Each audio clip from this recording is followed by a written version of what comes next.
Welcome, everyone. Good morning. My name is Adao Mewalini, and I'll be your facilitator today. Welcome to the Funding for Development workshop. I hope the next 2 hours will be worth your time. My goal is not to teach, it is to share enough that hopefully is relatable to your professional goals and your ambitions, enough to set the ball rolling or complete what you started. So this is, I'm going to, share in the next slide, the outline for the time that we're going to spend together. So this is our outline. Opening session introductions, we'll do session 1, just a quick refresher. We'll take a 5 minutes break. We can all grab coffee, water, whatever. Session 2, we'll dive more into the concept of development, talk about the markets today. I already started sharing what that looks like, and we'll run a fun poll. And like I said, the third session is, why are you here today?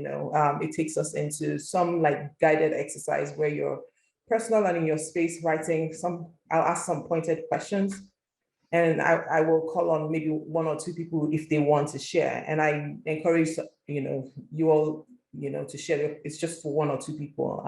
But I think sharing would help because we would also be able to get some people to respond to what you're sharing and advise you, as well as what I would share. We have a few other trainings lined up in the future, so please share your response to the survey that would send at the end of this session. Okay.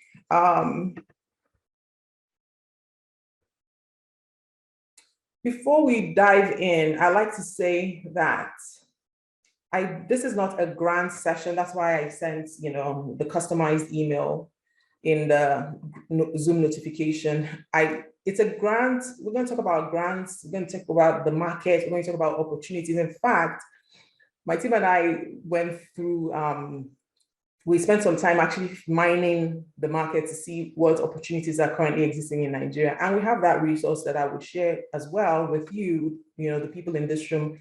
We'll send you the link on Monday where you can go and download it. And some of them, their deadlines are really close. But I don't have a grant to give. I'm not a grant making organization. I'm also looking for grants myself for my nonprofit idea.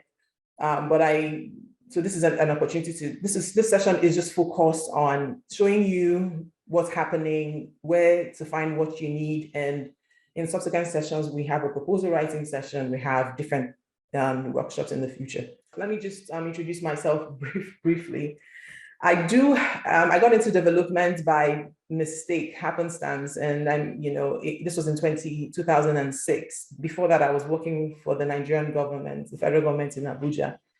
And since then, I've been able to work on different grants by most of the major donors, and I've done that in different capacities.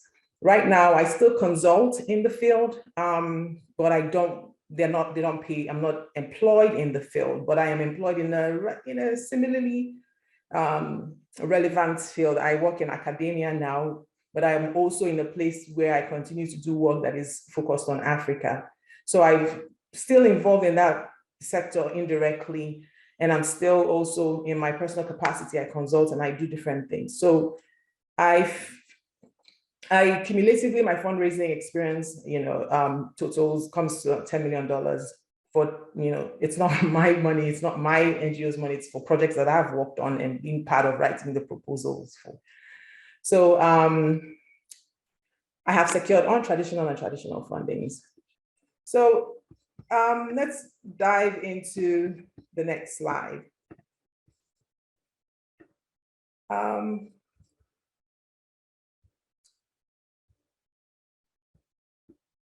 So how do you define success? Again, it's just one question.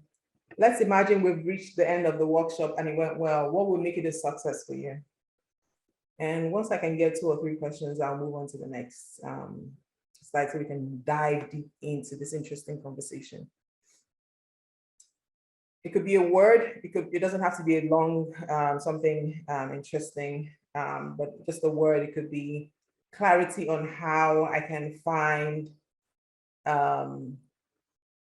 a source of funding for my education project, clarity on how I can find organizations that are working in ABCDE.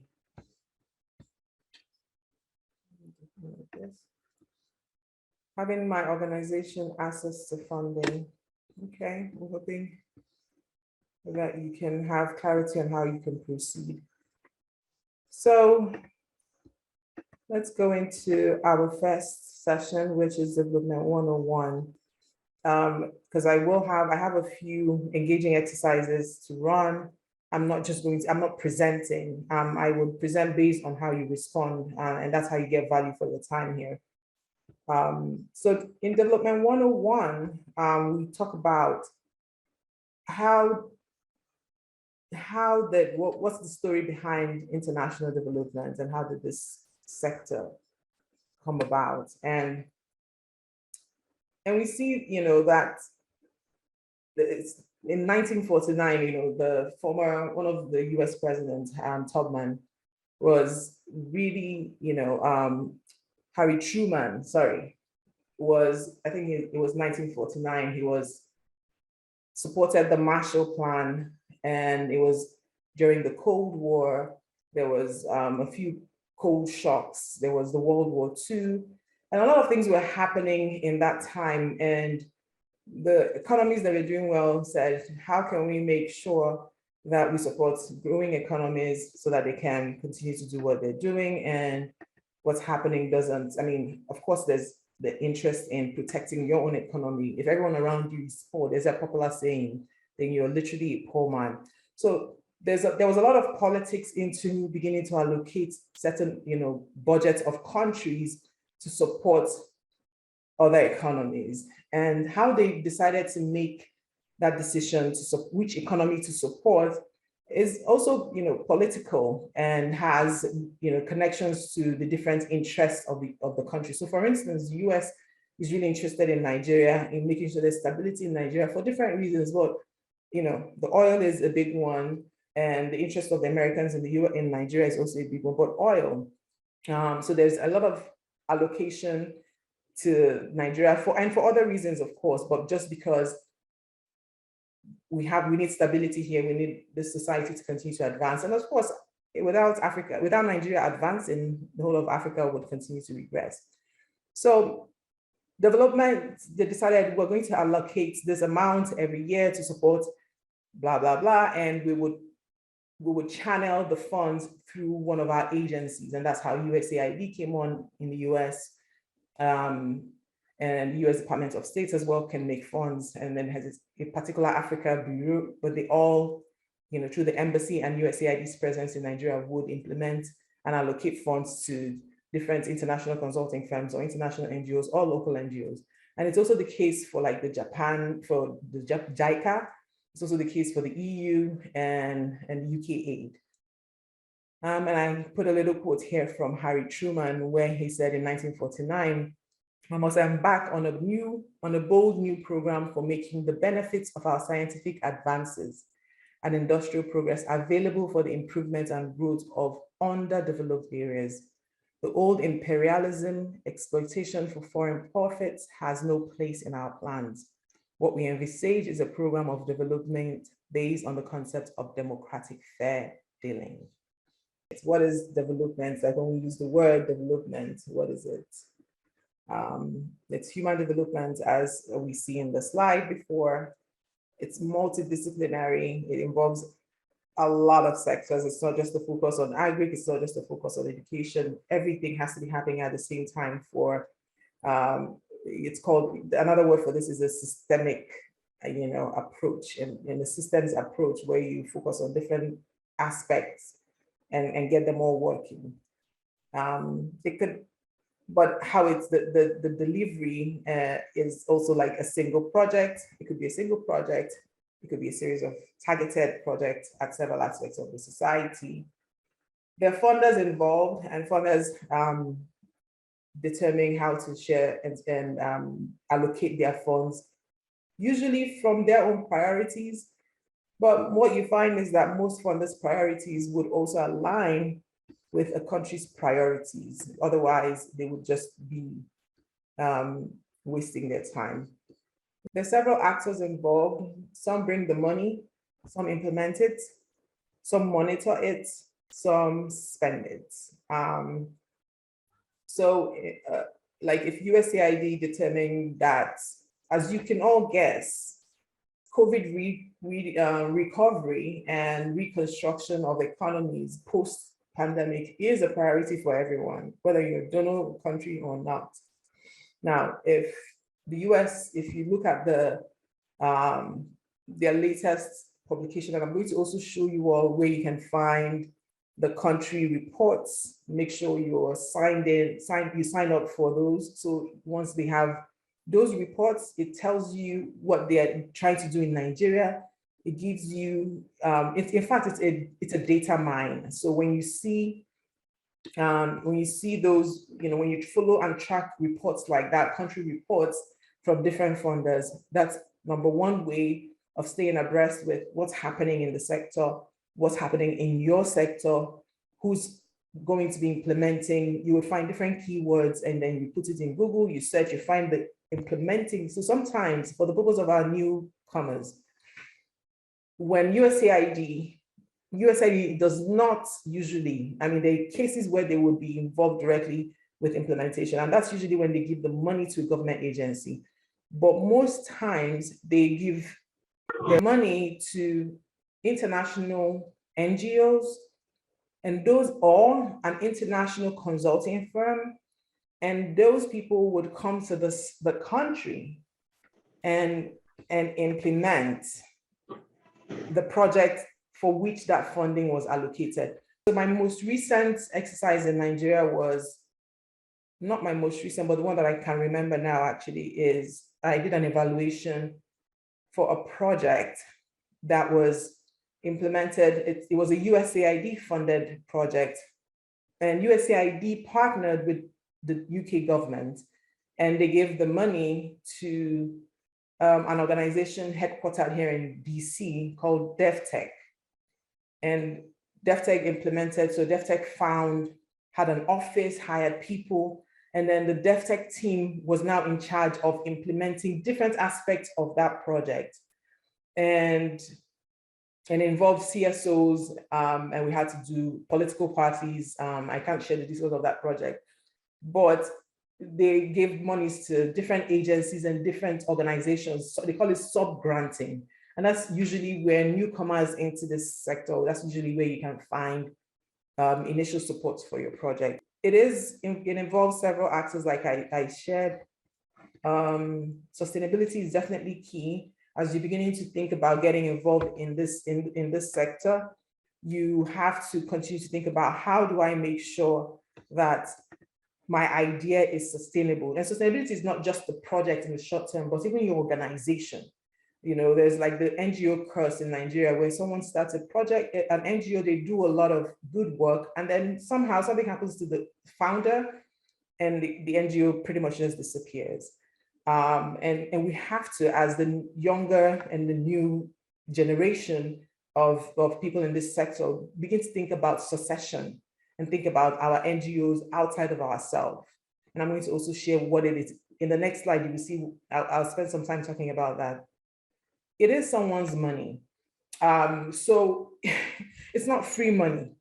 So it's NGO, but it's not so. It's like, I pay taxes as an American, and even in Nigeria, I've paid some taxes, but the funds that we get for development work comes from mostly taxes, mostly taxes for country. If it's like a multinational, bilateral companies and all that, the source of funding is a little bit, but the source of even that fund that they have, like World Bank and all that, is taxed. It's taxed on someone's income. So it is someone's money. So as a non-profit person, and you're executing projects, if your mindset should be how to ensure that who's giving you this money has value, that they feel good about how you spend their money, and that you can, in the process, make sure that there's a system in place that is outside of yourself that ensures accountability and transparency. This is what it is not. And it is not a money tree. It's not a money tree. It's not a family business. It can be if you end up setting a family foundation, like Tony Limelu, for instance, in Nigeria, Dangote. But they are running their, even though it has their name, it is still not a family foundation. It's not uncompetitive. It's not easy. There's some assumption that this is a way to get money and it's easy and it's not competitive. Trust me, this sector is becoming so competitive. You have to be ready to do the work. Like you do it like you're starting your new tech company, venture capitalists or whatever. Like you wake up every day and you're thinking about, how can I make sure that I stand out in this seemingly oversaturated place, but also be able to, put myself in a place, position myself in a place that I see what's happening, how quickly the market is changing, and make sure that my organization is set up to be able to take opportunities as they come, or that I am noticed even. So it's very competitive, and you have to wake up every day thinking about it and working on advancing your NGO's social cause. It's not easy. Like I said, it's also not a path to wealth. You're not going to be a millionaire in this sector, but it would give you, if you're really passionate about advancing social cause and representing marginalized people, and just seeing people happy, just even that person, being that kind of person, that emotion, it would make you wealthier. Like we say, money is not everything. So you would live a fulfilled life, but you can buy a private jet. But I'm sure we all know this already. So how does it work? I've shared some, in the initial slides, I've talked about how donor priorities are formed, starts from the donor, the funding country's own priority. Sometimes those priorities always aligns with the country that needs the money. In Nigeria, it looks like a lot of money, as you would see. I'm going to take you into several interactive live data rooms where you would see, we can do a lot of iterations. You tell me your sector, I can put it in and make sure that, you would see how much is the allocation for agri education. But you would also see that so you will see that Nigeria, the percentage for Nigeria, it looks a lot, but when you put it close to our GDP, it's not significant. So Nigeria is one of the few African countries that a donor cannot just come and say, actually, we think you should do this. In fact, in this room, Nigeria does not need donor assistance. And I've said it on other platforms as well, because of the wealth of the country, but we know the problem. So that's why we continue to get that money, because the societies have to develop and we're relying on it. But if you go to smaller countries with smaller GDPs, pretty much donor assistance is a huge percentage of their GDP. So they pretty much would align their own priority. If the donor says, we want you to focus on girl child education or cocoa farming, they know that their competitive advantage is in peanuts, or that they want to grow the peanuts. But the donor has said, look at the global cocoa market. This is what we think. Sometimes those countries will just go with what the donor has said, because that money helps their economy to continue to continue to grow, and money, there's inflow and all that. So that's how it works. Donors would, like I said also in the beginning, there's strategic documents that they would release on an annual, quarterly, and monthly basis. Pay attention to this, the references that you'll be seeing, like be noting countries, be noting terms. And after this, I would also be sharing resources with you. But after this, just casually go on USAID's website and register for their newsletters. In fact, not just USAID, but go to the USAID-Africa. In fact, they also have like a USAID Nigeria. So you register so you can receive any publication that they have related to Nigeria when it comes. Same for USAID, same for the World Bank. So these strategies that you would find, they provide a roadmap with a specific time frame, location, objectives. And so this is how it works. They're very organized by the time the money arrives to the country. So they already know what they want to do. And that's why sometimes when a project isn't going as planned, there's, for lack of a better word, the donor representative in the country, like the JICAs, the DFID, or the World Bank will be stubborn about, oh, let's keep trying, instead of listening to what the local market is saying. This will not work, let's try this. They're a little bit, there's a rigidity with it because there's a process that has already gone through that would even require Congress approval before they say, okay, that's the path that we're going to go with. So pretty much that's how it works. The money comes, they find different vehicles to put the money through, and then it comes into the country and implementation would happen. We're going into the today, and this is where I'm going to play with the live interactive maps, fund money maps that we're going to see. I'm going to be leaving my screen and going to different places. And when we get there, if you want me to put a keyword in the search, I might not be able to take everybody's own, but use the chat and put, the keyword, and I can filter that data to show you what you're looking for.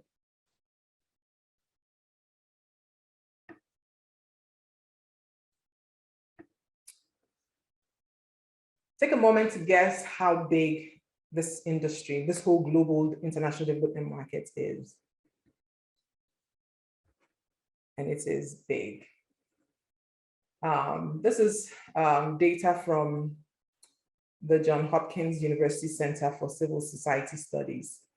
This is another place that you can also go to if you want to see different reports. They're doing very great work, but it's a little bit US focused. So, but you might find something that you can lesson or something that you can copy, but it's shaped for the US NGO, civil society NGO market. So as this whole industry would have been, if it were a country, would have the 5th largest economy in the world. That's how big it is. And this is another slide, graph that I got from the same from the same source. Or rather, this is what they use. And where you see the hand over here, it's pointing to the nonprofit sector. And this is the value. But this is for the US. The data, the slide before is global, when they accumulate all the donor money and the donor funds from the different states. So the cumulative total,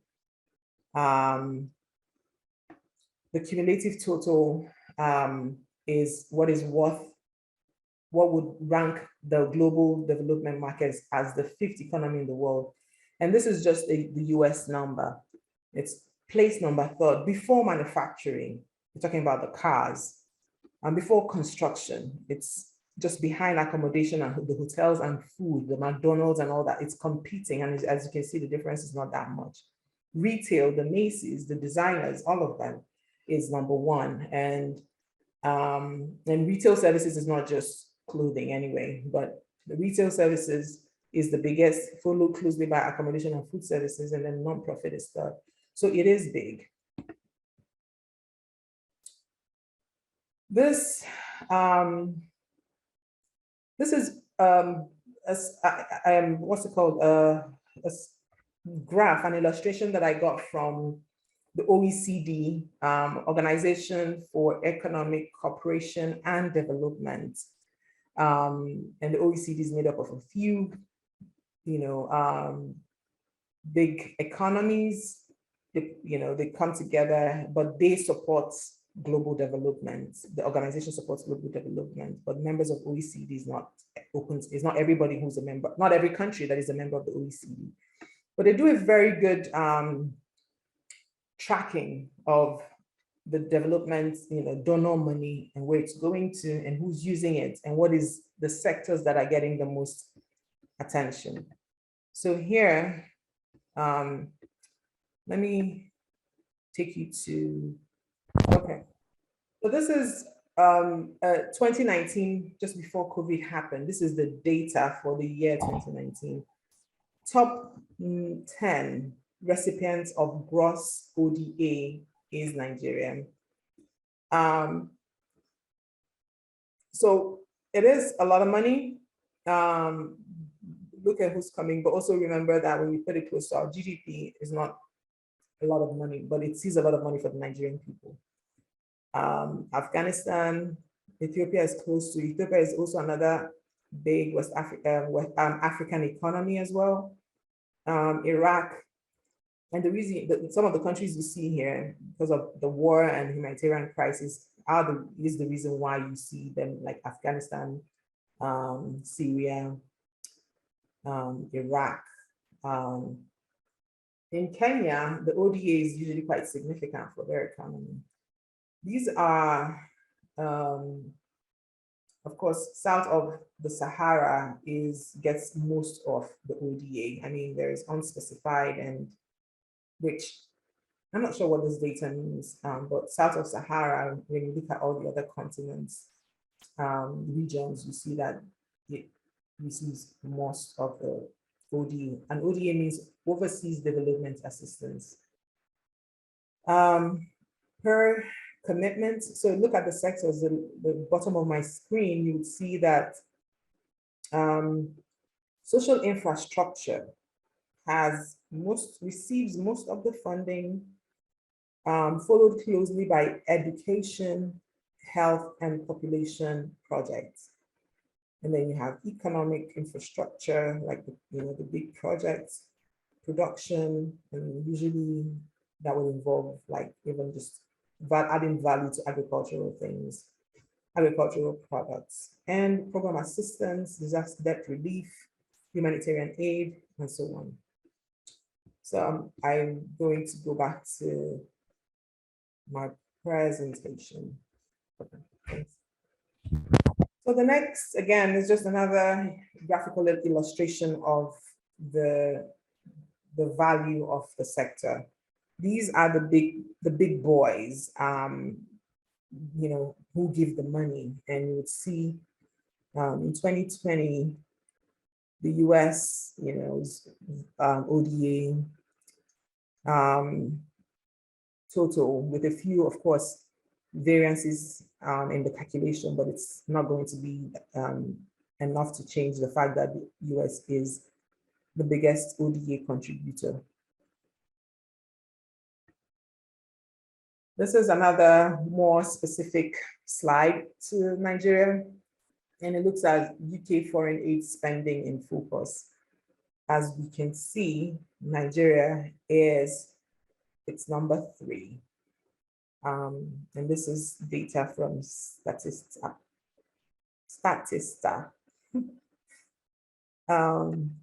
And this is US specific. Remember, if you remember, the biggest donors, this is another Statista data, and Nigeria is right here. This is a 2019 report. So if Nigeria received this and its total ODA for 2019 was 30 point something, this is quite a significant percentage.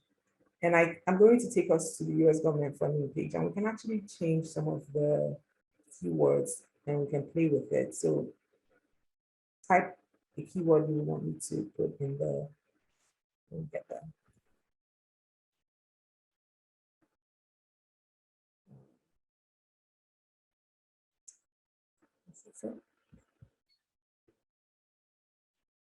With taking keywords. So if you want me to change some of this, you can, but I already have it on the Nigeria page. If you go down, actually, you can, I think it's, you see who's making the funds and who's disbursing it. So of course, USAID is the main one. I'm sorry, the funding agencies are funding agencies within the US, and they give these guys would still give their funds to USAID. USAID itself is also a funding agency, as you see here. Adult literacy, it would fall under education, but we can be even specific. So here you would see these are current committed funds to development work in Nigeria. In fact, you would even see who they're partnering with and who the local partner is, if they have a local partner. So let me see where.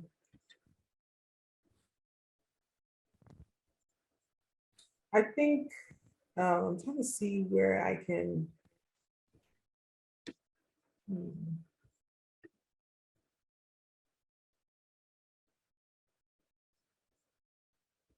I don't see adult literacy come up, but I know we have a few people interested in agriculture here. So this is, so you see the funding account, African Development Foundation. If I were interested in agriculture related projects, I would pretty much begin to stalk this organization and see what they're doing, and look for different calls they might be looking for someone to do an assessment for them, a feasibility study, and different things. And so I essentially would pay attention to that page and see how, see what opportunities would come from the organization. So we have AFDB seems to be doing a lot more, and on this page we have 615. Is it, the data, you can filter and go through, and it's open. You don't have to have an account. If you just note down the page, you can play with this at your own convenience as well. Let's filter it for education.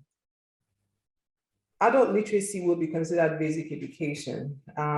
So this, there's a huge project happening in Northeast that I'm aware of. So this is one, but I know that they also, USAID does a lot with UBE. Is that what they call it? University, the UBE office? I think so. This is upper secondary, so that's not what you're looking for. So you can go in here and play, you can change the fiscal year. Right now it's filtered for 2021, 2022. I can take away 2021 to see if they've updated the data, if there's anything here. I still keep the Nigeria as Nigeria's country and apply it. So interesting. So the data they have here is for the 2020 data has opportunities to learn activity, OTL. And let's see what it shows us. It just gives us 5.5 million. And it's through IRC. Now, this is how you interpret this data. So if you click on that link and open this, I will pay attention to the description here. I will see if it has started. It looks like it should have. Actually, it might not have. It might be starting, because usually the timeline of the projects are like usually even year projects. So like 2-4. So my guess is that this might be a 4-year funded project. So if it's ending in 2026, I'm thinking maybe it's going to kick off in October of 2022. I see a few things. Okay. And an implementing partner, IRC. So that's another thing I would look at when mining this kind of data. So I would look at the description, I will look at the start dates and the end dates, make sure it's, because sometimes they don't update data, they mistake it, they either input error or they don't remove an outdated project. So I double check the dates to make sure I'm not running along with a project that is almost like ending or has even ended. So this is a brand new project. It's a lot of money. It's also being implemented by an international big NGO, International Rescue Committee. So it means that they'll be looking for local partners. So they have a lot of their expatriates, but also expatriates that might be Nigerians as well, or Nigerian, experts who are Nigerians working for them. But they would naturally want to find local partners to do different things for them, especially if it's in the northern parts, because of the security advisory not to travel to like the northeast. So they're constantly looking for local partners who are organized, have a good sense of that, the governance structure is set up. So I would then find IRC and go through their website, see if they have a Nigerian page, or if they have this project page. And then if there's a contact there, I would email them. And first impression is also important, like in emailing, IRC, find the Nigerian page, find a contact, email them and say, this is what we do. We know that you're in, has this project started. We want to see if there's opportunity to collaborate with your organization. This is what we do. Make sure that you are ready, because once you send that email, I've also been on that side where I get a plug, like someone says, and I immediately go and look for them. Like they would normally go and do a search. So you need to make sure that your social presence is good, is engaging. Like even if you don't have donor money now, make sure, first of all, that you have your vision in place. Set up your website if you can, or your social media, or LinkedIn, and begin to follow the sector trends and just comment on it, talk about different things, attend trainings, put what you're doing, organize free things, participate in them. Don't be a habitual workshop goer either, because that's another thing most people who are in the NGO sector do. They go for every workshop. To be honest with you, a funder sees it, it's not, you pretty much learn from coming to workshops like this with practitioners like me who has extensive experience in this field. But you would also learn by actually driving your own ideas and finding different opportunities to do what you need to do at different scales. And then you begin to leverage and scale up. So if you're busy doing that, you're not going to be attending every workshop and wanting to go to every workshop. And so I can do a spot check on potential and be able to see if this is someone if it's an organization that I really want to begin to engage at this point in time. But if you're already impressive on social media, even if they don't have something in mind, they're going to keep it in view, as they say. So let's continue. We'll go back to, let's see. So essentially, the industry is big. I know I've been hounding this point, but it is a big industry. Also, click on the tab, the supporting documents. When I take you to the DevX portal, you would see, and I'm going to show you that. If I forget, please bring me back to it. This is where you would find, so they don't have any supporting documents here. If they did, download it. It would have all the details that you need. In fact, and you probably wouldn't have to go back to the website again. Okay. And this is, do you all know DevX? Has everybody here? I know, again, we have newcomers. And the fact that you all haven't, except Odwin, who's a veteran in this sector, it is a good use of my time. So I'm very happy that I'm sharing resources that would help you. So DevX is a paid platform, and my iDev, we're trying to be a DevX, but DevX for Africa. So that's what iDev is aiming to become. they have a repository, online repository of just interesting articles, insight, funding trends, every topic that is shaping the development markets. And they are big, but which is the problem I have with them is you have to be paid a subscriber to be able to get what you need for as a new nonprofit. So they're doing really well and providing all of this data, but it seems like their market is also kind of elite. So it's for people who have money. So DevX, iDev wants to be a DevX. We, of course, are organized as a social enterprise.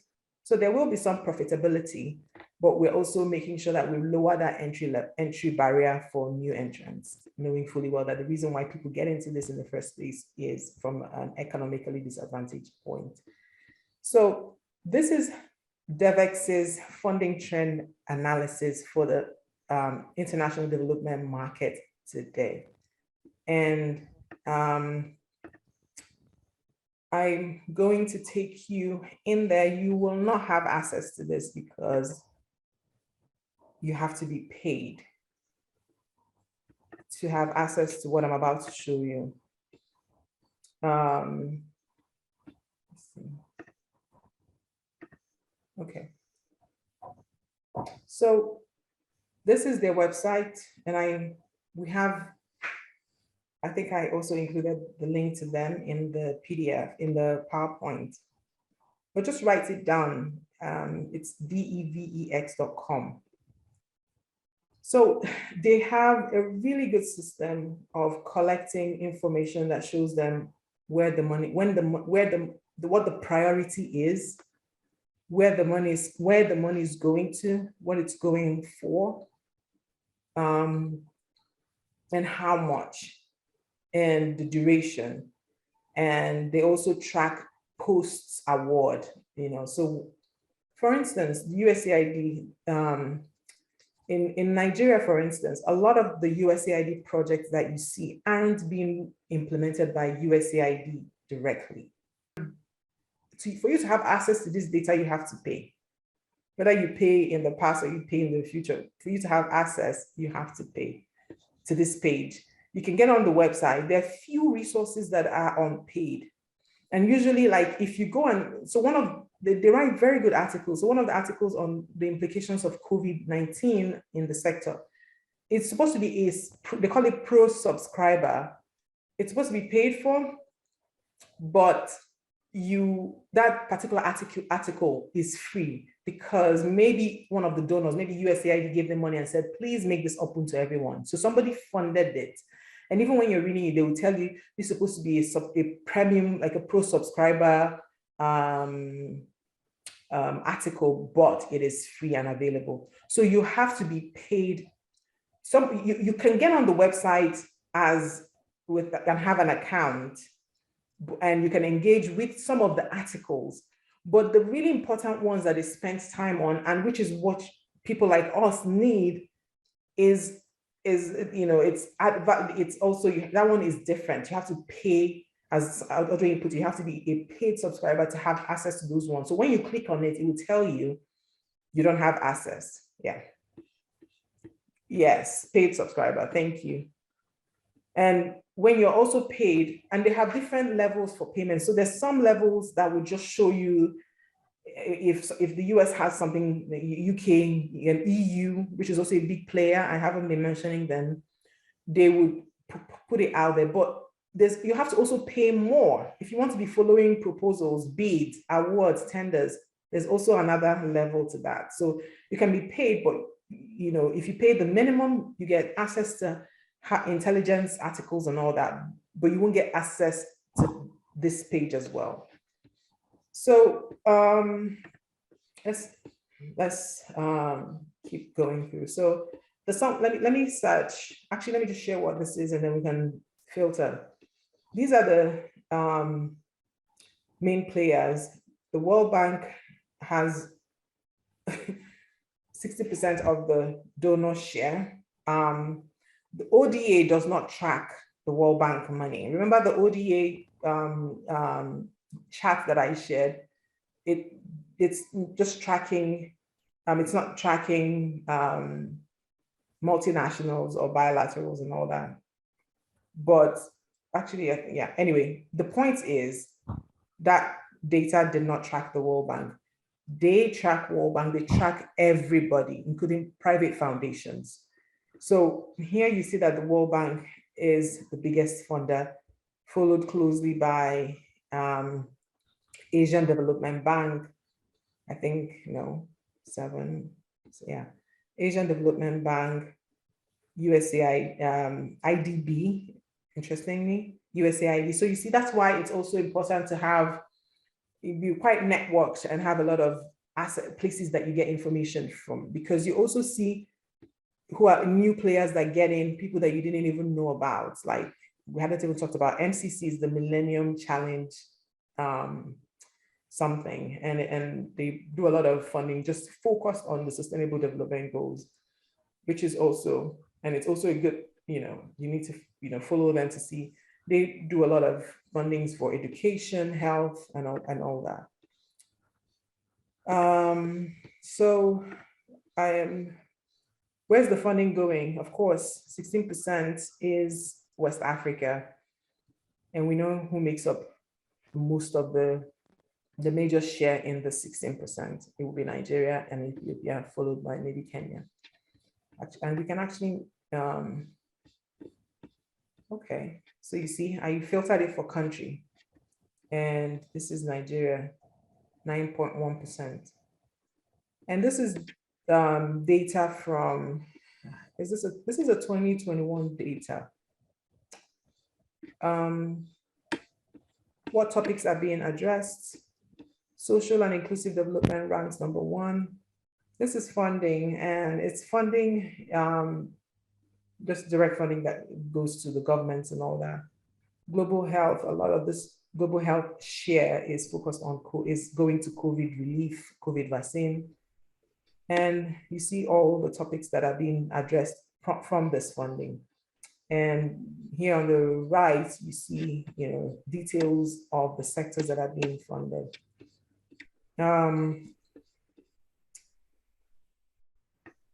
Let's see if, Audrey had said something about, is it adult literacy? Yeah, let's see. Let's see if something comes up, and I haven't filtered it for region or country.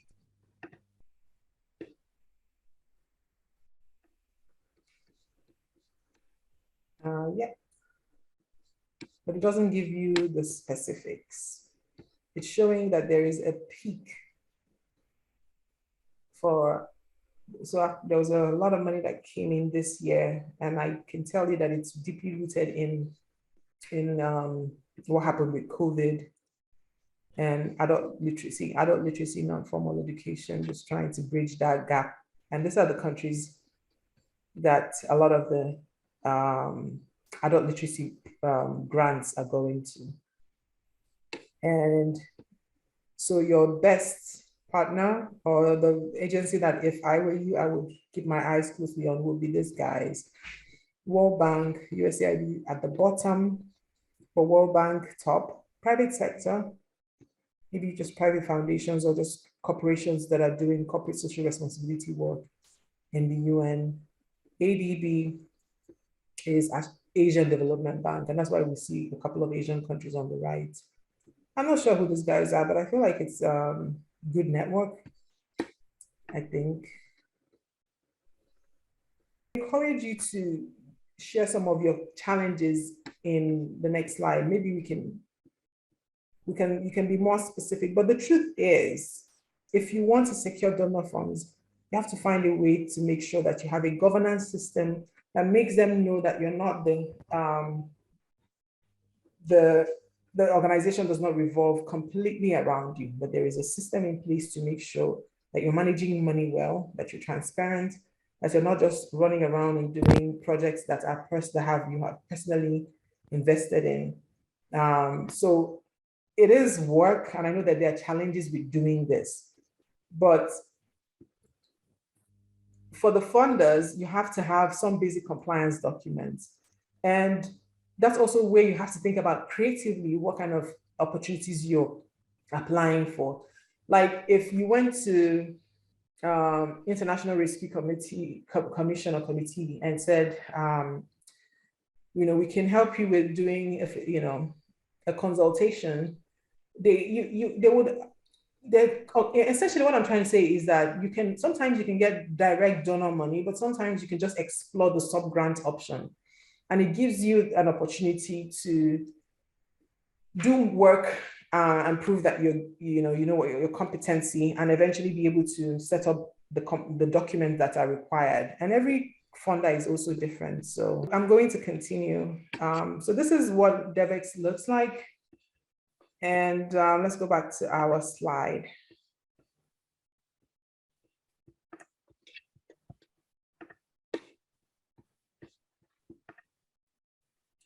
And I think this is the last, actually I have two more. I'm going to also show you guys COVID funding and make a case for newcomers. So in the beginning, I had talked about what's happening, like when COVID hit and the skies were closed, projects pretty much went to a ground halt. Nothing was happening. Even though the development, the funders and the guys who do the work for them or get the money from them, so like the Palladium, FHI 360, what are examples in Nigeria, DAI, if you remember some of them, put them in the chat box as well, but those big guys who are usually Americans or Europeans living in Adam Smith International, Chemonics, they couldn't fly, so decisions, and some of them the ones who were in country had to leave. So they left and came back to the US or to England or Europe. And for almost the whole year, projects stalled. And even some of them still didn't go back. And the question and the urgency for using local actors, I mean, there's been a lot of talk about how can we continue to just, development work, and we're not strengthening local institutions, and those include NGOs. But of course, there are also challenges with working with local NGOs, but how can we now be practical about, okay, so NGOs cannot meet certain obligations. What other forms are there other forms of ensuring that there are methods of accountability that may be unique to the Nigerian context that we can be open to having a conversation about? So with COVID happening, and just like in the world of public policy, that when significant events happen, like COVID, like a crisis, a war or whatever, those are usually times where certain controversial policies in the past will no longer be controversial because it's more of like a survival thing. So essentially those big donors in DC, in England, in Europe, are having those conversations about how can we begin to really, really put this money through local actors, so that even like when things happen, and they will happen in the future, these are survival projects. These are human development projects that were pretty much stalled for close to 2 years. They shouldn't. So I feel like with COVID, it opens a lot of opportunity. And if you're really focused on understanding this market and scaling and diving into and doing what you need to do, you will be able to make some significant progress because of what the pandemic, unfortunately, has created globally in every sector. It's not just this development market sector that is affected by COVID, and making them rethink different things. So I'll take us to this website to quickly navigate it, and then we navigate COVID funding, and then we go into our last session for today. Let me see what the questions are saying. Okay. It might be better to put a link in. If you can open it, copy the link, put it in, that way it's easier for them. So this is, let's see, okay. Let's see.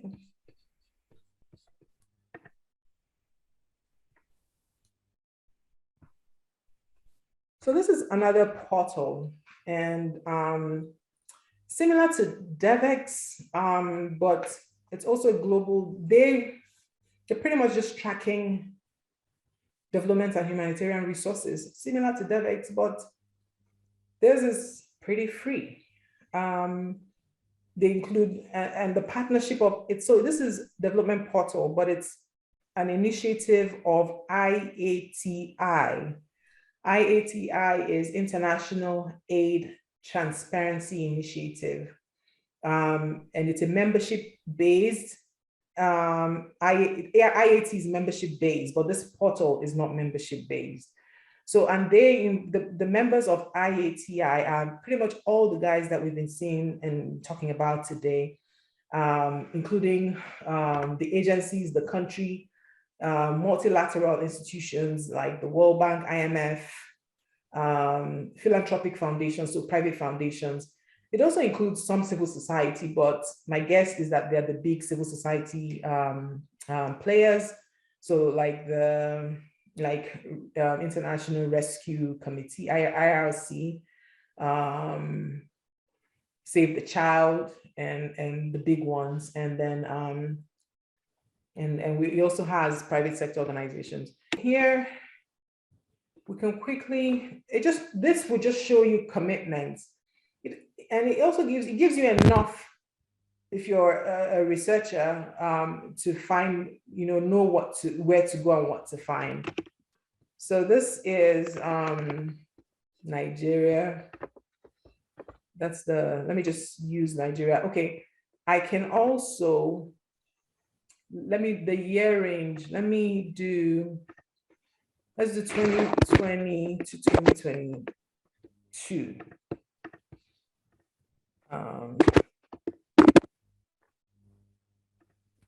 And we explore. So it immediately changes the background and has this picture of, I forget what this festival is called though, but it's in the north, right? The Doba or something. And it tells you that there are 1957 projects. These are ended total projects within that year range. So remember, it's 2020 to 2022. It's saying that these are the number of projects. These have ended. These are active. These are planned. So these ones haven't, they're in the pipeline and they're either earmarked and they've received the funding, but they're yet to start.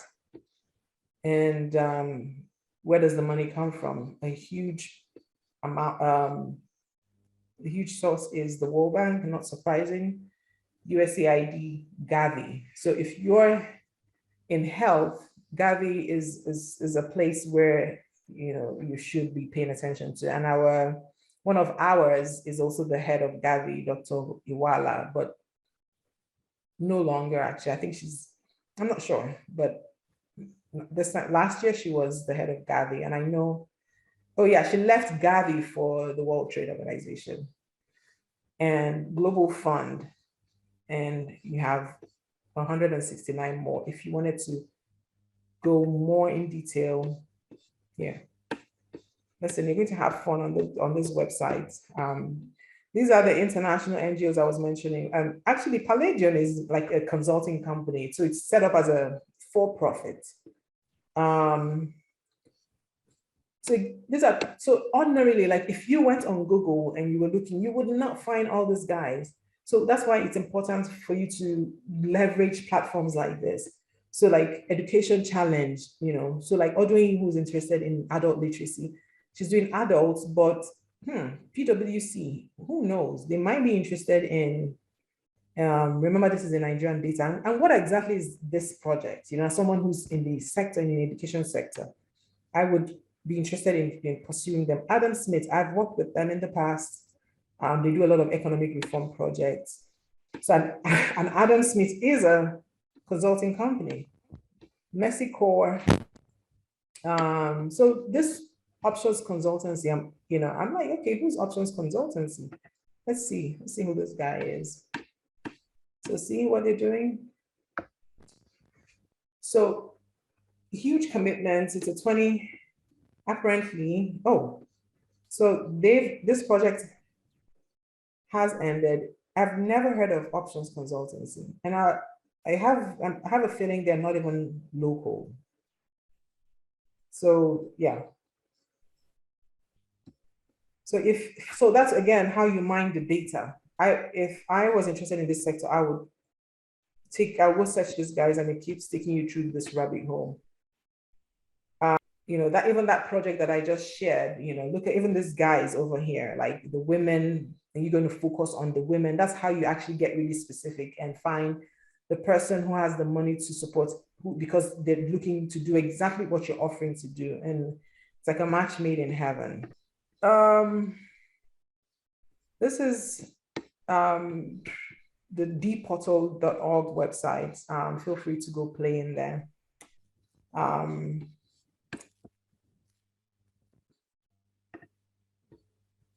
So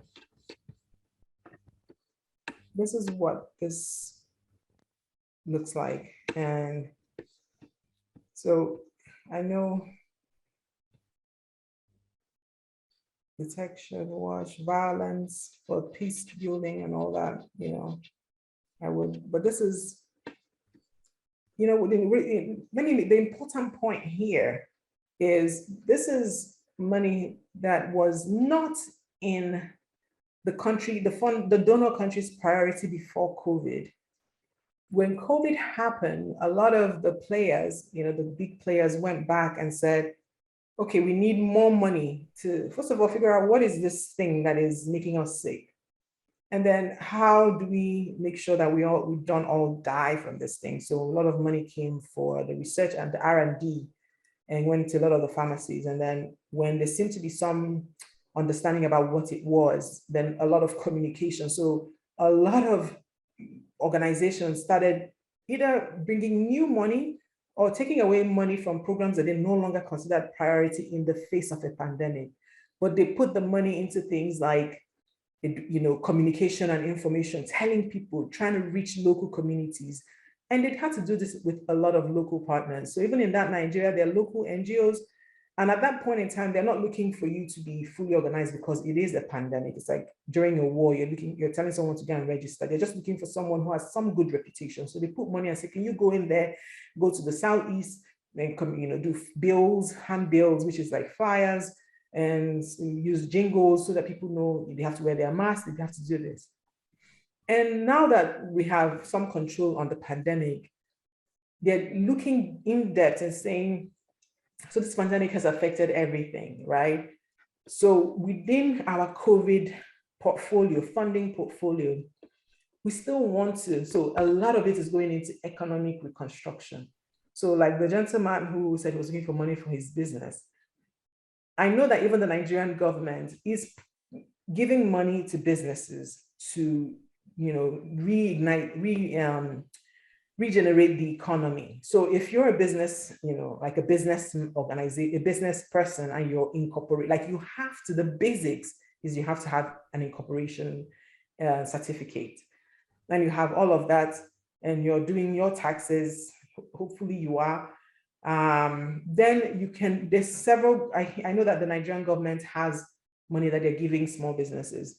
And then, there's a rundown of in sectors that are being supported from COVID relief. So as you're thinking about the work that you want to be doing, think about how you can leverage COVID and the funding available, because it's like everybody's starting from the beginning. So despite, you don't have to be in the health sector to benefit from a COVID relief fund. All right, let's go back.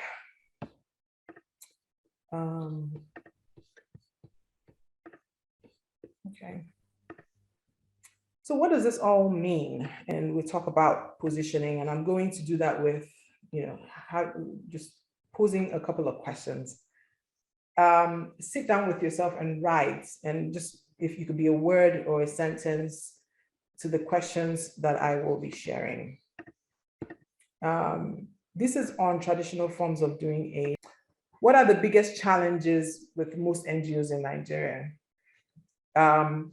Don't overthink it. The first thing that comes to your mind, please write it, or you can put it in the chat box. Is the definition of impact and sustainability within our context incorrect, unfair, or unattainable? This is an interesting question, and I wish I had more time to go into why I put this question in. Okay, thanks for your responses. So in public policy, there's a lot of flack and criticism about how we copy models and transport them to different societies and expect them to behave in the same way that it happened in the US. So it's like, the most popular one is democracy, and the fact that democracy is what is considered to be the best form of government for everyone. And there's so many critics saying, actually, some societies might thrive better with an authoritarian rule, especially if they are developing. But of course, authoritarian with a significant level of transparency. That's a criticism. That's not my personal view. So with the development world, there's, how do they define impact?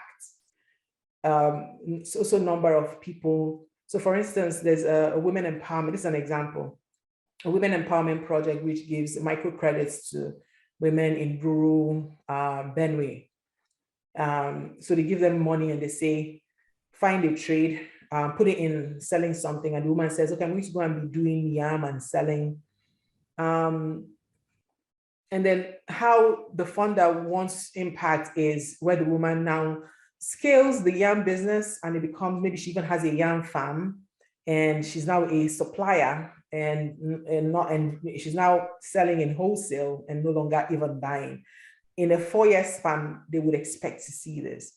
However, what if in the 4-year span, this woman doesn't continue with the business, but because of that microcredit, she was able to keep her child in school, and that child goes off and is now working and tells her mom, and the mom says, of course, because she's taking from this business and taking care of her child, the child becomes a graduate and finds employment, and is able to, of course, she's not wealthy, but she's able to support her mom, and her mom's business is no longer existing.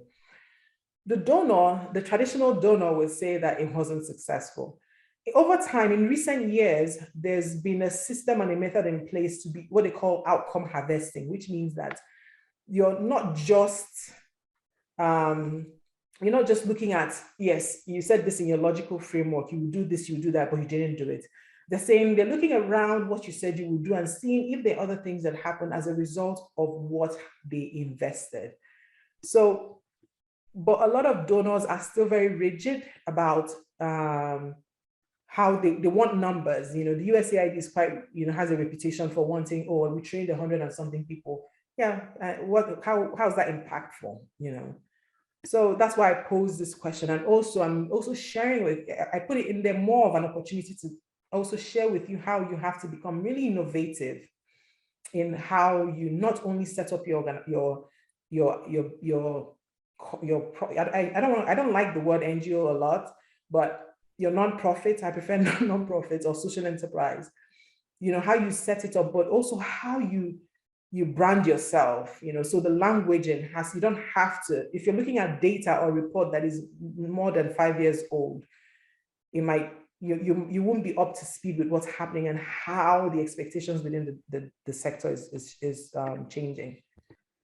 So think about one thing you can do to become competitive and a funding prospect. Remember when we started, I talked about how, this sector is becoming really competitive. And I introduced this because this is how I personally am thinking about this sector. You have to think about how can you get into this market. I call it market, into this space, the development space, in a way that doesn't make you solely reliant on donor funds. Because the landscape is changing. So of course, if you're doing something, and a social enterprise is also registered as a nonprofit anyway, but they have a revenue model where they're able to make money But that money does, I mean, of course, they pay themselves a salary and they live a decent life, but a significant portion of that money goes back to the community. The whole goal of a social enterprise or a non-profit is also the same. But it's just that in a non-profit's case, they mostly would rely on donor funds. If the money doesn't come, they're done. But if you look at like developing economies like here, like in the US, in Canada, in Europe, there's still the traditional NGO form that is happening, even with new NGOs. But if you want to stand out and be competitive, you have to find, first of all, what is my nonprofit? What is this? What is the social cause that I want to address? What is it? And then how can I create my revenue model in such a way that I can provide service or value, but I can still attract donor funding, which might be my main source of revenue, but I'm still able to keep my operations running because I'm doing this. So I have an example, and I think, so an example could be like Audrey, who has her literacy project, for instance, can decide to create like a learning equipment or a learning aid, maybe create a game, but then most of the women that she's teaching are in rural communities and will just may only know how to handle like a basic cell phone, so not a smartphone. So that will not work, but they can say something like maybe like a print, like a worksheet, a book, or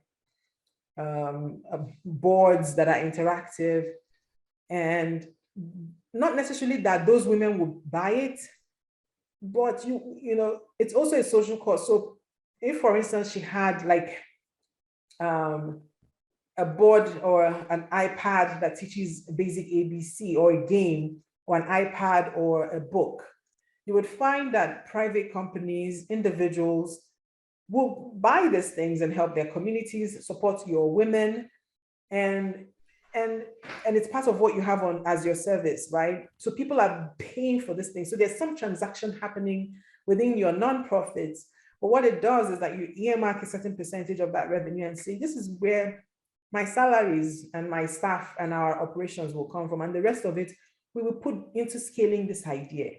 So what happens in that case? In that case, it means that even without donor funding, you can sustain your team, and when you're not able to get donor money, there's a lull. Your operation continues to work. In fact, that's when you can, put your head down and think about create different products as well. And then you will be very attractive to a donor, because they will come in and see, because most donors don't like to earmark indirect. So they say, we just want this to go to projects. Even though, it's not really, it doesn't always happen like that, because you have to pay consultancies, but they say, we don't want anything to go into your own operations. Yeah, we can pay a certain percentage of your, or they say, take a percentage. Actually, they would say, take a percentage, but then we're not going to pay for full salary. We don't want a new hired position. So they say, for yours, earmark 10% of this grant for your salary. So you're able to do all of that, and you're able to be, what's the word? You're able to compete. I personally feel that the future of this work and this industry is in social enterprise. Even with COVID, a lot of people said, is the development funding reduced? On the scale of things, no. But even within the US, there's a lot of, if you're following the US news, you will hear that, that there's a lot of foreign assistance cuts in the budget that was just approved. So it's not as popular as it used to be. Audrey, you want to say something about trust? Oh, sure. You can say it now, and then I'll move on to the closing slides.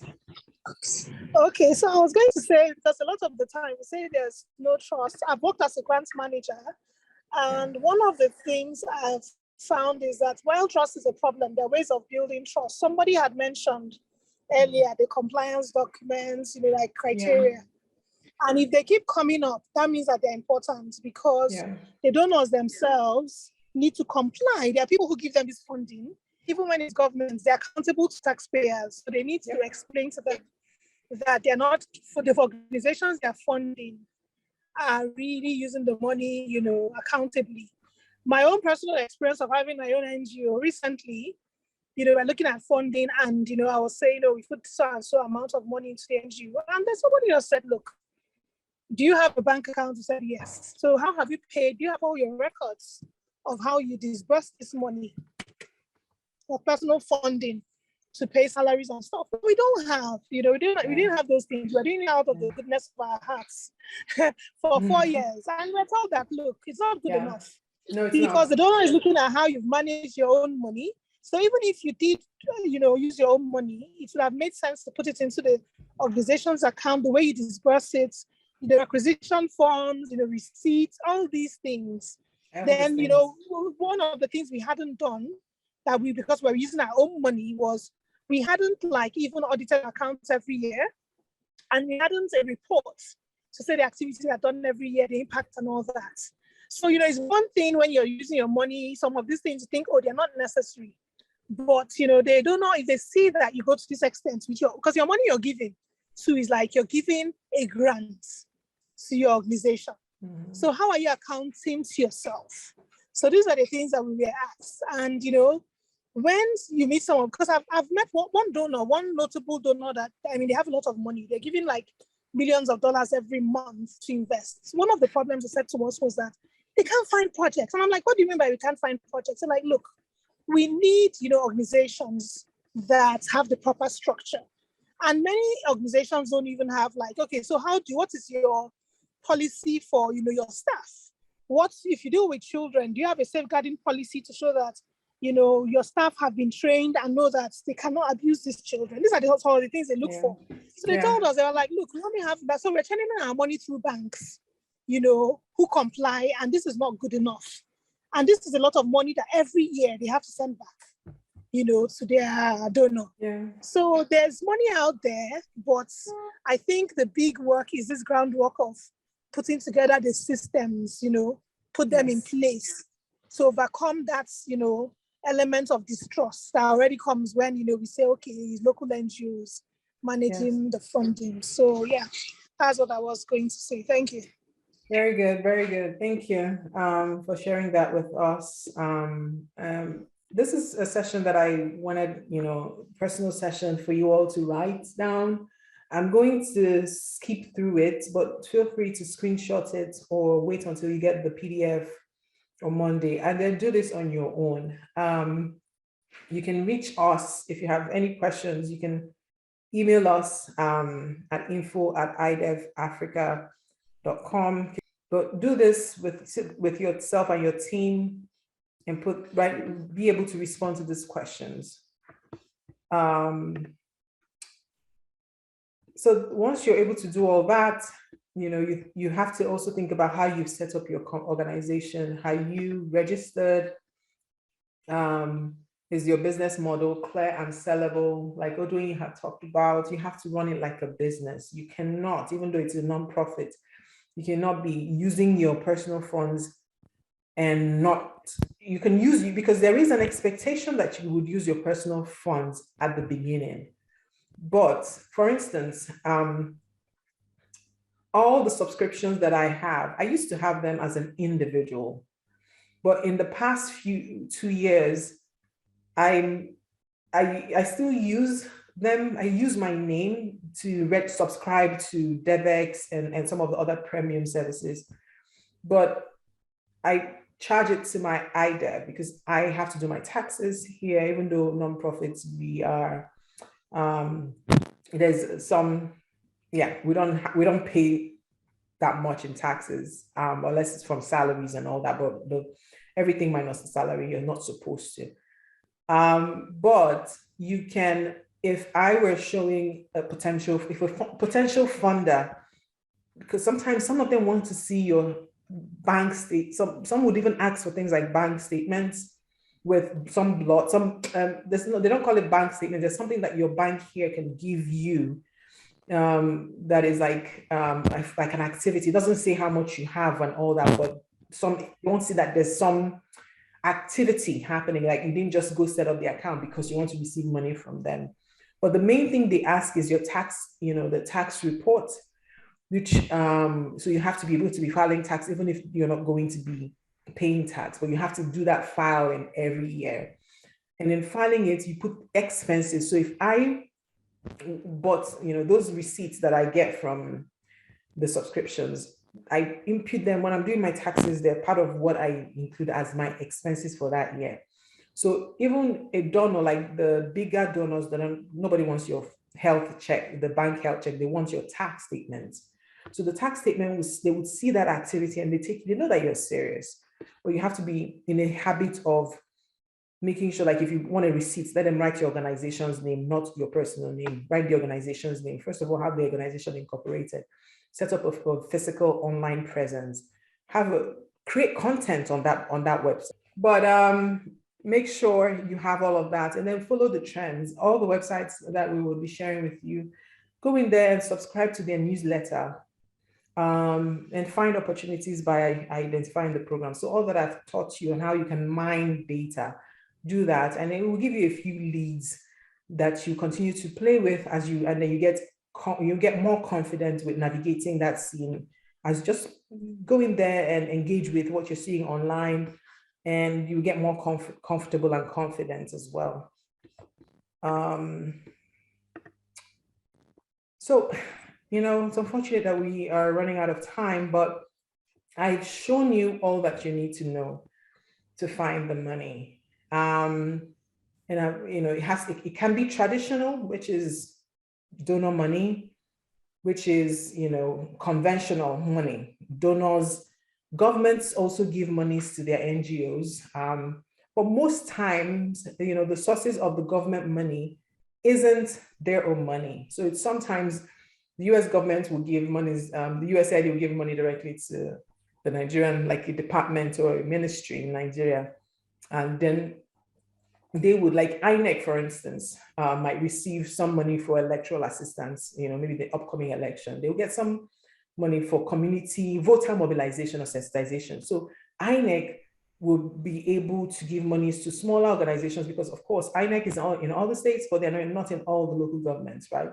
So they can give money. They would need a lot of NGOs to do the groundwork of going to different places and knocking and all that. And usually to get those kinds of grants, the requirement isn't as tedious or as it would be with a Palladium, Save the Children, or a USAID. But there's also a growing and emerging trend with finding untraditional sources of funding. In fact, a lot of it is even becoming like the venture capitalists coming into the development field. And staying on the social enterprise track, the idea that I shared with you, developing a revenue model that includes a line item in that model that is not dependent on anybody but from your output. It even makes you more confident as a development person if you could create a content that you can sell. There's also a big, the social media, they call it the digital campaigning, is also becoming really big. And it's also, like, personally, it's an interest that I am researching and seeing and understanding, first of all, how big it is, but how can you put measures in place to make sure that when people leverage campaigns, how do they still stay accountable to the people? Like, I mean, we're all Nigerians here, so sometimes you would see someone who says, oh, the school in so and so burnt, or somebody is sick, and people raise the money. So the truth is, even within Nigeria itself, there's a philanthropy on the black market philanthropy that is active, but there's no system in place to make sure that there is accountability. So that's a growing sector. And if you're someone you have to also think about, how can I leverage this because I'm doing good work and I'm going to be accountable. So being on that space and saying, for instance, Rachel, who's doing some keeping work. And I'm sure it's probably in the Northeast, or is it, or South? No, she said South, not Central. That could also be, it's an issue that every Nigerian will feel emotion, will be will be interested in, because the stability in the country is important to everyone. So how can I use digital campaigning to find money to do what I want to do that has a bigger purpose, essentially? We've talked about how to identify your funders, so I'm not going to spend time here.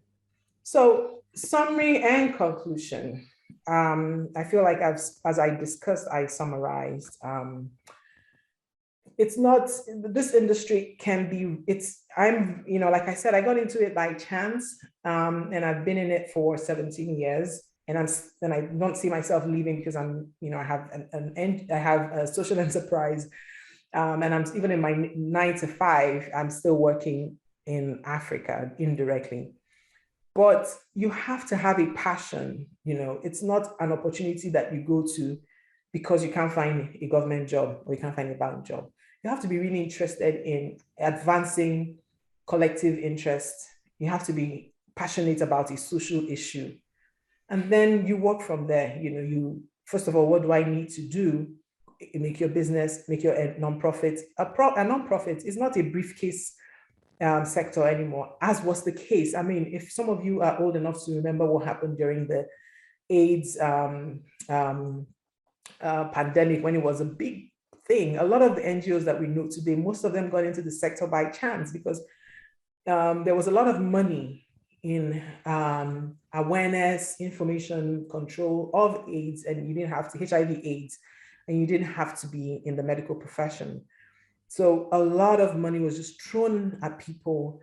But what's happened, a lot of those organizations and individuals have fizzled out, because they kind of operated the business as a briefcase. Everything about the business they knew they had, because they didn't want to be transparent with their team. And so the succession did not happen. So you have to think about yes, I have this big cause, but it has to be bigger than me. Because if you're really interested in impacting lives, it's not about you. But this is something so you have to find a team. You have to begin from inception to create a system. Kesiana works for me, even though I don't have all the monies yet, but I have a shared folder, and everything that I'm doing is pretty much in there. If she wanted to find details of this business, she can go in there and find. And it's because, there's some things that you keep confidential, but like your budgets, your accounts, you have to have an accounts person that would help you with doing and reconciling things. And then you begin to do on a daily basis, go out there, see who's working in your sector, see what's happening, read. You have to do a lot of reading. You have to do a lot of your own analytics.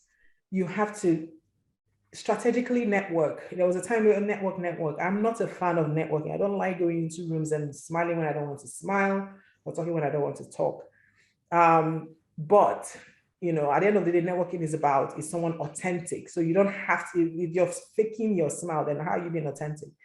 But strategically network where you make sure that where you're using that energy, because of course, first impression matters. It's in the right room and in the right, with the right person.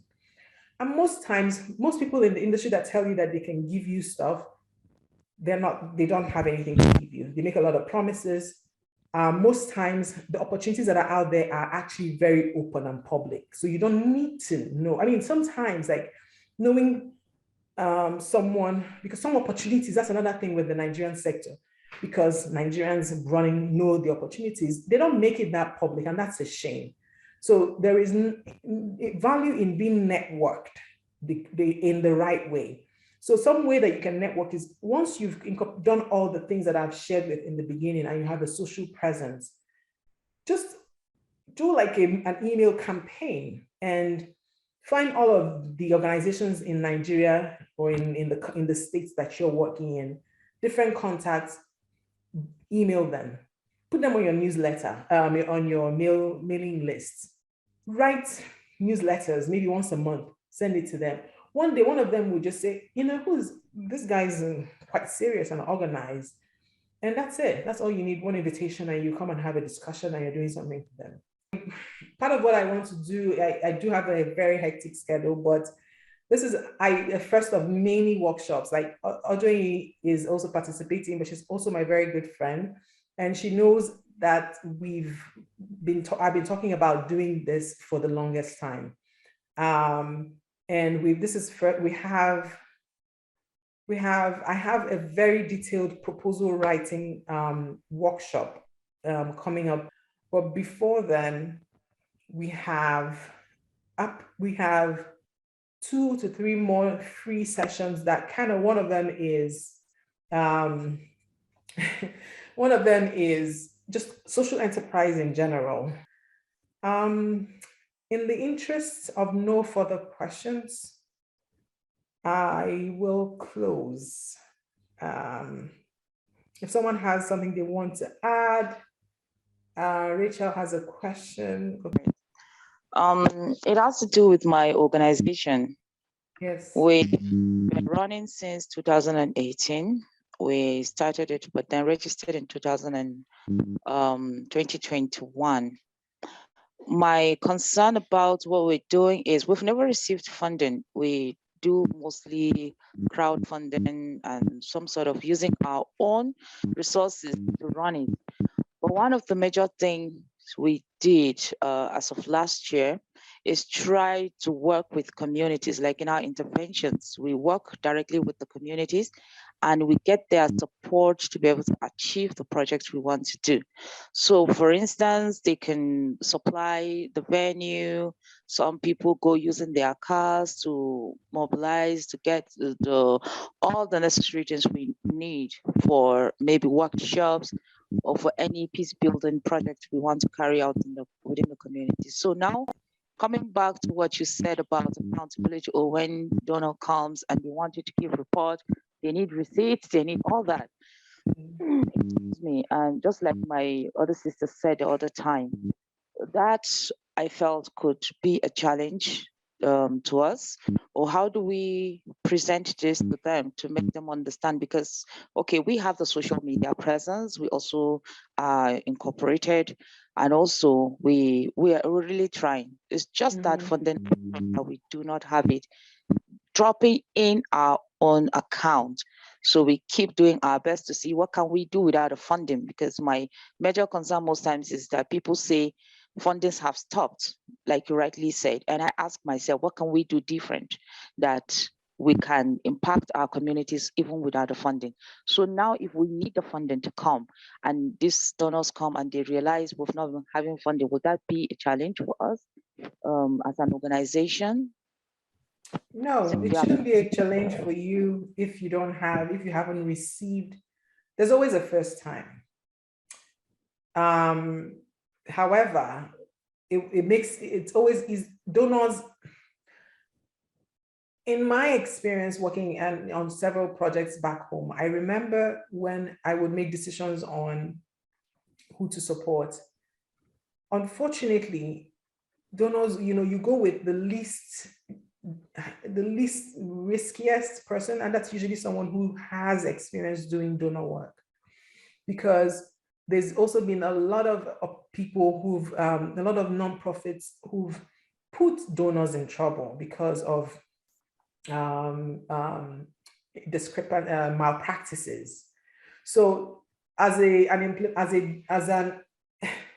development practitioner who has money to give and is looking for local partners, I naturally would, lean on someone who has received funding and has proven that they can be accountable. However, I've also partnered and supported new NGOs who I'd never worked with before and could, but it was, so you start with the small money. So for instance, in your case, I see you're likely, partners to be folks like, at the UNDP office, Red Cross. There's one that is ICRC. And even the national, I feel like the Nigerian Defense Ministry might also have some monies for local NGOs. So that's number one. And then the number two is how are you asking for that money? So if, for instance, Odwin would also add to this, so she's raised her hand. But if, for instance, okay, so I said, okay, so I want to do a workshop. And then maybe there's also a project that is in Northeast that is also doing a peacekeeping project. I can email them and say, sometimes they're looking for people to help them run several workshops or trainings or do research or survey for them. So if they know what, you need to let people know what you can do. And it must not always, it might be in the form of consulting fee that they pay you. It won't come in as a grant. So you charge your services, but make sure that when you're doing your paperwork with them, like you're not giving them your name to pay the money in, you're giving them your nonprofit's account, that money comes in. But it's and then that also has some implications that we can discuss, but it's not, but we can't discuss all of that in this session. Audrey, you wanted to add something to Rachel, to help Rachel thinking through her idea. Yeah, you said some of it, okay, so basically, hopping on your last point, yes, I was going to say something like that. What you can do is, while you have received donor funding, and what Ada said about risk is very crucial, because when an NGO does something wrong, then the donor's name is splashed all over the place. So my advice would be that look for funding opportunities. Since you haven't received before, perhaps you can operate in a consortium. So you apply, you can look for a big, NGO that traditionally, they have received in the past, and you can come, you look for one that doesn't have the competence that you have, but of course they have something related to that area you want to work in. So you can partner and apply together so that they can now bring their documents and everything. The reason why you're looking for one that doesn't have the competences, you don't want them to say, oh, thank you for bringing this to me. Oh, I didn't even know it existed, and they push you out of the picture. True. So you have those kind of partnerships. It would definitely help you to amass, because sometimes when you apply, they say relevant experience, donor experience, so it will help you to get some of that. Another thing that we can't all run away from, and I'm going to do in the coming weeks, and I believe iDev will do something to help in this aspect, is to start to do those things that will prepare for where you're going. So start to put together all those compliance documents. Somebody had mentioned some of the criteria. So, increasingly with all that we hear, I don't know if you've been following the news about AIDS workers abusing people, and these are not even local organizations, and all those kind of things, terrorism. There's even Red Cross is in the heat of it too, yeah. Yes, I have filled and signed forms, even to do consultants, to say, fill this anti-terrorism form, that you have not engaged, you have not been part of, you've not received money from terrorists, So we can't run away from it. It's becoming a real and present reality. So the work to be done is there. So this is the time to, double up and start to put together those policies and start to train your staff and volunteer. Even in engaging volunteers, you want to have things that these donors, when they see, they'll say, this person is serious, for all the money you've gotten, have reports. I'm going to, these things I'm telling you now, because of the feedback I've gotten, I'm going to sit down and do all my reports for the last years of our work, what we achieved, how our numbers grew. It's very important. This is something that when you do it, then you find, that organization I mentioned that has money that always returns it, they gave an organization about $1 million to do some work in financial inclusion for women. Even the organization they gave could not finish the money.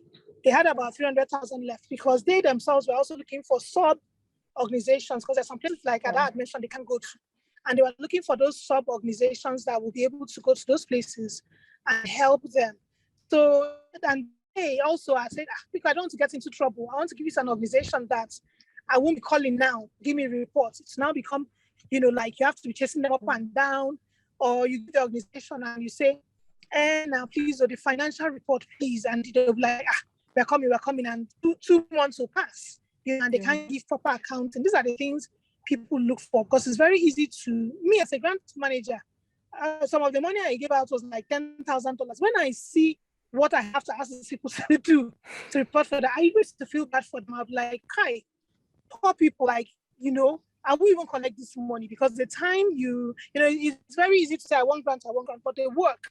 I was always on their case. Like, in fact, I make some of them open an account so that it's easy when they send their statements, I can see what's gone out and what's coming and everything, and everything is clearly accounted for and balancing, and not many organizations, to be honest, can do that. Yes. They get the money, it gets in there, it's in dollars, and before you know it, even when you have meetings, like when they give me their reports, their financial reports, and they have a meeting, I want to see attendance sheet, who was at that meeting, I want to see signature, everybody they pay transport for. So if you don't have these things in place, at the end of the day, you get the funding, even if you get it somehow, you could struggle, and in the end you get blacklisted, because it's now out there that you might not have mismanaged funding. It might just be that you don't even have systems in place to even handle the compliance requirements. So these are things that we all need to do. Thank you, Odi. So, all right, this was awesome. I'm happy that you're all saying that it was useful. We have a few we have a few sessions coming up soon. I also intend to have some donors, 2 or 3 of them, come and have like a quick interview session where they talk about their opportunities as well. All right, nice meeting you all. We're definitely going to be seeing more of each other. All right, have a good weekend. Bye.